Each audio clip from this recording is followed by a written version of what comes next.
Tony Brown position very clear, as SA Rugby to finalize talks with Rassie Erasmus, Springboks assistants, expiring after the 2027 tournament in Australia.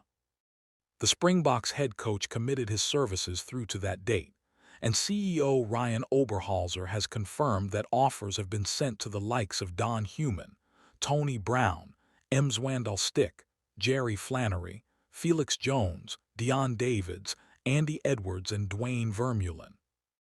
New Zealand Rugby's announcement of Scott Robertson's sacking as the All Blacks head coach has led to speculation that Brown could be returning to New Zealand, particularly if Jamie Joseph is entrusted with the head coaching reins. SA Rugby boss on Tony Brown's situation. The duo have a long history of working together, having done so at the Highlanders and with Japan, but Brown squashed the rumors, stating that he remains committed to the Boks through to the World Cup in Australia and does not have a clause in his contract that would allow for an early release. Speaking on the Rapport Prat Sport podcast, SA Rugby boss Oberholzer said that he expects Brown to see out his current contract with the Springboks and hopes that he will sign an extension. Brown and Rassie spoke about the speculation, Oberholzer said. Let's see what happens, but our position is very clear. He has a contract with us until 2027, and we will expect him to stick to it. He added, if we can keep him longer than 2027, it will be even better for us.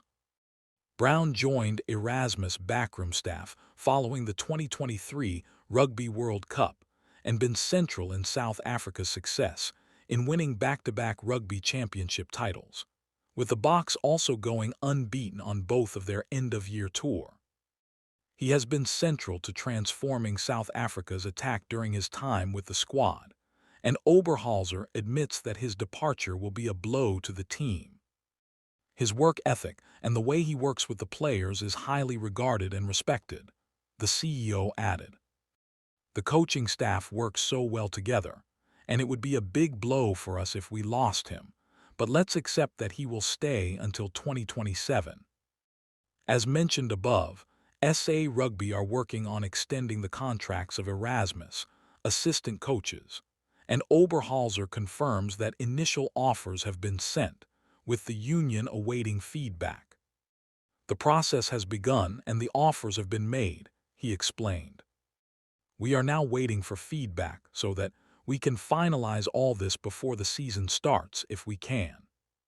Attempted to lure him back to Aotearoa late last year, presumably when it was announced that All Blacks assistant coach Jason Holland would be leaving the coaching team. Springboks v All Blacks USA test slammed as the most egregious money grab in rugby's history. Brown's position. He revealed as much when asked whether he'd like to coach the All Blacks in the future, and was frustrated that New Zealand Rugby did not approach him before he signed with the Springboks 100% yes. He replied when asked in an interview with Newstalk ZB if he would bite someone's hand off to work with the All Blacks if he wasn't employed with the Boks. I would have 2 years ago as well, and in the future, it's definitely something I want to do, just the timing hasn't worked. My commitment to South Africa was for 4 years, and I've always had the plan to honor that commitment. Yeah, it's very frustrating that timing hasn't worked out.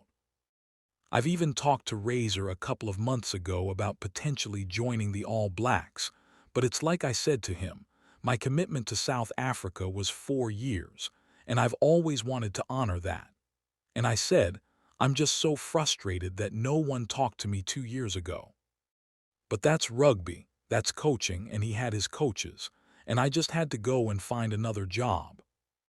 In another interview, Brown also said that he was surprised by New Zealand Rugby's decision to part ways with Robertson, and added that he has not been approached by the union yet.